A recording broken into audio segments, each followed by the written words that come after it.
안녕하십니까. 미국의 그 트럼프 대통령이 브라질의 그 전임 대통령 보우소나루 전임 대통령을 구하기 위해서 트럼프 대통령이 그 브라질에 대해서 온갖 압력을 넣고 있습니다. 다 아시다시피 이제 이번에 룰라는 이제 이거 이재명하고 거의 뭐 쌍둥이다. 좌파 중에 이거 좌파고요. 그 다음에 이거 브라질이 지금 브라질이 엄청난 그 횡단 철도를 건설하는데 그게 중국 자금으로 합니다. 그러니까 룰라가 이게 그 이재명하고 똑같이 어린 시절에 뭐 불우하게 자라고 그러면서 이게 또 좌파고 친중이고 이런 공통점이 많죠. 근데 그 브라질의 전임 대통령, 제가 봐도 이게 그 보소나루 대통령이요. 상당히 억울하게 탄압을 받고 있다. 이렇게 저는 보입니다. 실제 우리하고 이게 비슷해요. 저는 보소나루 대통령을 보면 우리나라 윤석열 대통령하고 이게 비슷합니다. 보소나루 대통령인데 그 혐의가 뭐냐? 옛날에 그 2023년 1월 8일 날, 그러니까 재작년이네. 2023년 1월 8일 날 실제 거기 우파 국민들이 그 수도 브라질리아의 대통령궁과 의사당을 공격한 이런 데 그 사건이 있었습니다. 우리 트럼프 대통령도 그랬죠. 트럼프 대통령도 이제 그 선거 바이든하고 쳤을 때 왜 실제 그 부정선거 불복하면서 의사당 증거 있었잖아요. 그러니까 아마 이게 그 브라질도 2023년 1월 8일 우파 국민들이 대통령궁과 의사당 대법원을 공격한 이런 데 그 사건이 있었는데요. 이걸 무조건 이게 그 보소나루가 배우다. 이래가지고 이제 그 구속을 하고요. 그러면서 이게 뭐 쿠데타 암살, 룰라를 암살하려 한 거 아니냐, 쿠데타를 꾸민 게 아니냐, 대선 불복한 게 아니냐, 이래가 이게 구속돼가지고 지금 재판을 9월 달에 첫 재판을 앞두고 있습니다. 이거야말로 이게 저는 정치 보복이라고 보거든요. 그러니까 이제 그 트럼프 대통령도 보소나루 대통령은 이게 제2의 트럼프다. 그 정도로 이게 둘이가 친한 사이입니다. 그러니까 이제 그 브라질이 명백하게 정치 보복을 하고 있다. 트럼프 대통령이 보기에.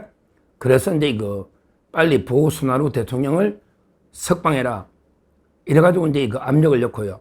그래도 안 되니까 이제 그 관세를 50%를 추가로 50%를 이거 때린다. 이렇게 그 경고를 하고 있죠. 거기에 뭐 룰라가 맞설지 어떻게 할지.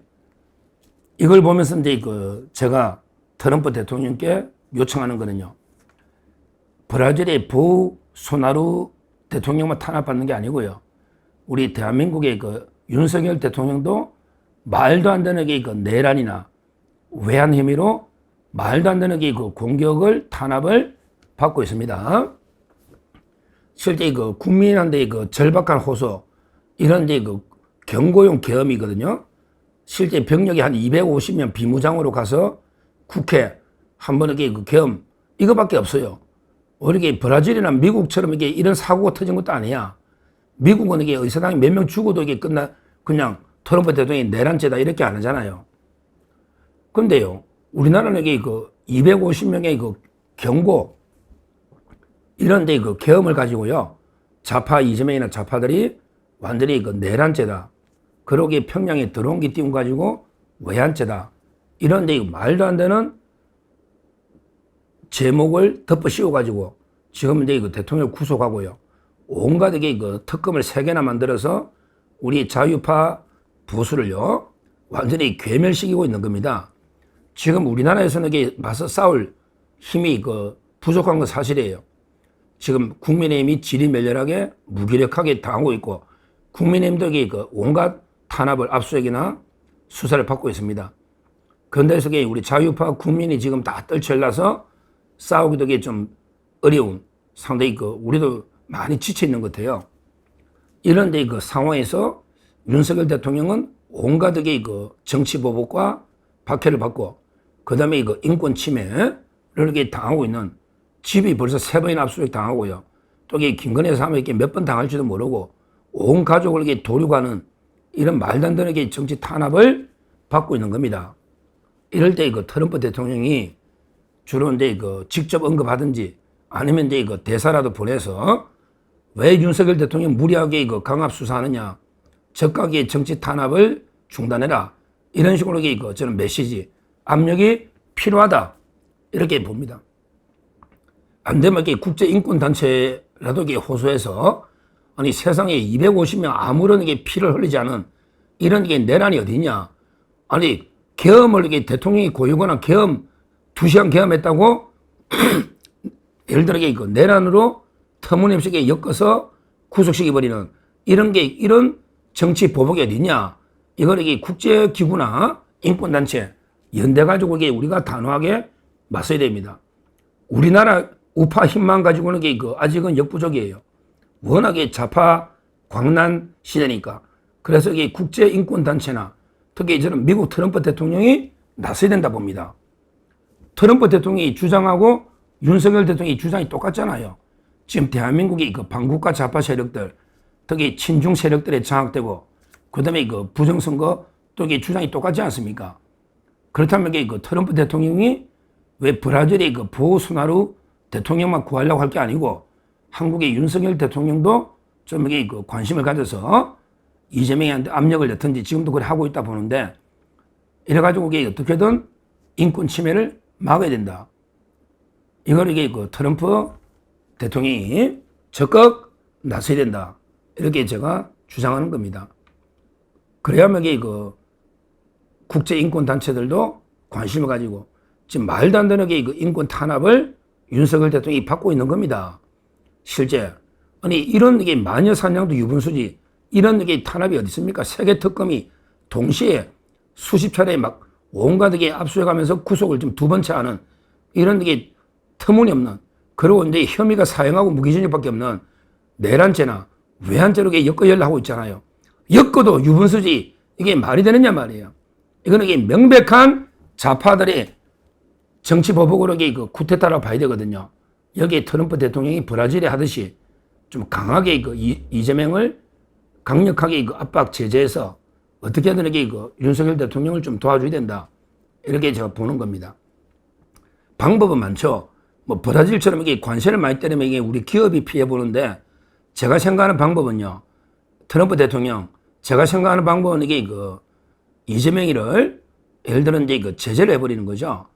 이재명을 미국에 못 오거나 출국, 쿠바 대통령처럼 이런 식으로 대북 송금을 가지고 이재명을 제재를 하거나, 아니면 이제 성명을 내서 윤석열 대통령에 대한 무리한 이런 인권 탄압을 중단해라. 이런 메시지를 한번 딱 내주면요. 그러면 국제인권단체들이 다 들고 올라갈 거 아닙니까? 그러기 미국에 있는 우리 교포들이나 우리 우파 국민들이 골개할 수 있지 않겠습니까? 한번 트럼프 대통령이 좀 칼을 빼서 이재명을 그대로 한번 치달라. 칼로. 이렇게 제가 촉구를 하는 겁니다.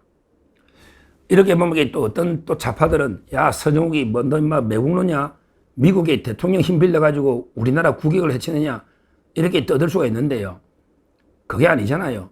지금 이렇게 말도 안 되는 탄압을 받고 있고 대통령이, 그 다음에 우리 자유파 많은 우리 인사들이 괴멸적 수준에 이를 정도로 탄압을 받고 있는 거는 사실이고, 그리고 미국이 자유나 인권, 법치를 보장하는 이런 큰 나라이기 때문에 제가 이제 국제연대 차원에서 트럼프 대통령이 관심을 가지고 이재명을 제재를 해달라.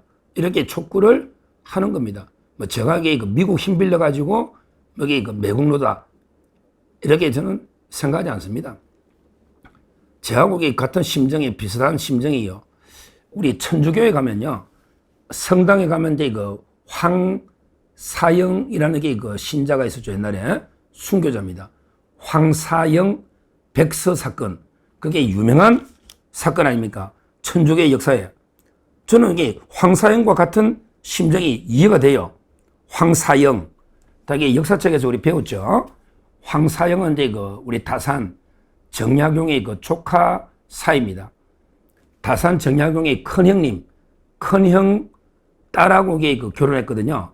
그러니까 이제 그 다산 정약용의 조카 사이가 황사영인데, 황사영이가 이제 그 신의 신유, 기의 병인, 이런 이제 여러 번 이게 박해가 있잖아요. 그때 그 신의 신유 박해, 그렇죠. 이게 신유 박해, 천주교 신자들이 엄청나게 탄압을 받았잖아요. 그때 황사영이가 거기에 정말 이게 눈물적게요. 백서를 씁니다.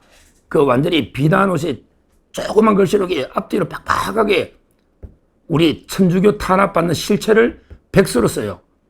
이걸 이게 그 중국에 있는 프랑스 신부가 이제 우리나라 해서니 거기에 그 편지를 보냅니다. 그게 그 제천에 가면, 우리 충청도 제천에 가면 배론 성지라고 유명한 게 성지가 있잖아요. 배론 성지. 거기 가가지고 이게 그 지하에 토굴에 숨어서 이게 빽빽하게 백서를 써서 천주교 중국에 있는 신부한테 폭로를 합니다. 이런 게 탄압을 받고 있다, 우리가 천주교인들이. 그러면서 이게 그 군함이라도 보내서 우리나라를 이게 그 구해달라, 천주교 탄압을 막아달라.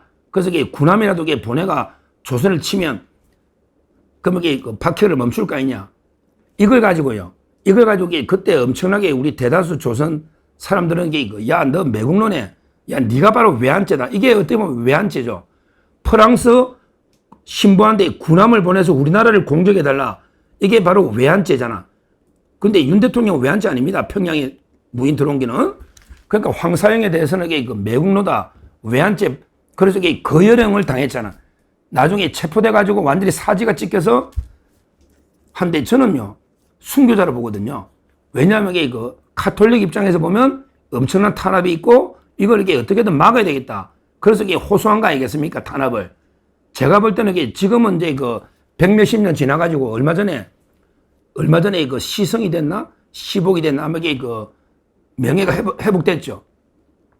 우리 천주교도 문제, 옛날에는 이게 안중근도 살인범으로 봤거든요. 안중근. 근데 이거 황사영도 이게 거의 뭐 나라 팔아먹는 게 역적으로 봤는데, 지금은 이제 이거 순교자로 시성인가 뭐 시복인가 정확히 성당 안 나가는 게 잘 모르겠는데, 하여튼 명예가 회복된 걸로 제가 책에서 본 적이 있습니다. 제 심정이 그래요. 제 심정이 이거 황사영이 백서선 심정으로 진짜 이게 우리 좌파들이 우리 윤석열 대통령 가족과 김건희에서 그 다음에 우리 자유우파 보수를 얼마나 이게 탄압, 괴멸시키려고 이런 짓거리를 하고 있느냐. 이 모든 걸 이렇게 백서로 남겨서 이게 국제 유엔이나 인권단체나 아니면 이게 트럼프 대통령께 이게 보내고 싶어요. 그리고 이게 제재를 해달라. 어떻게 이걸 막기 위해서 대한민국을 제재를 해달라. 우리 관세로 이게 제재하면 기업이 죽으니까 어떻게 그 이재명을 대북 송금으로 이게 그 미국에 방문 못하게 제재를 해달라. 그러면 이게 미국 못 가는 대통령이 무슨 대통령입니까? 그러면 이게 저는 충분히 견제가 된다. 오죽하면 제가 이게 이런 마음까지 가지겠습니까? 정말 이게 그 심각한 탄압이 자행되고 있다. 결론적으로 이게 그 트럼프 대통령이 자기 오랜 친구는 아니지만 친우, 오랜 이게 그 정말 이게 정치 동지 보소나루 브라질 대통령이 말도 안 되는 게 혐의로 구속돼 있으니 이걸 어떻게든 이게 막기 위해서 브라질에 온갖 압력을 넣고 있는데요. 우리나라 윤석열 대통령에게 그 보소나루 대통령보다 더한 탄압을 이게 받고 있습니다. 아무것도 아닌 걸로 이게 그 내란 외환죄로 엮어서 무기징역 이런 이게 탄압을 하고 있습니다. 여기에 그 트럼프 대통령 관심을 좀 가지고 이재명을 제재를 해달라. 다시 한번 이게 그 강력하게 제가 촉구를 하고요. 그 다음에 국제 인권 단체들도 관심 가해서 우리가 연대해서 반드시 이런 게 좌파의 광란, 칼춤을 막아내야 된다. 이렇게 다시 한번 말씀드립니다. 감사합니다.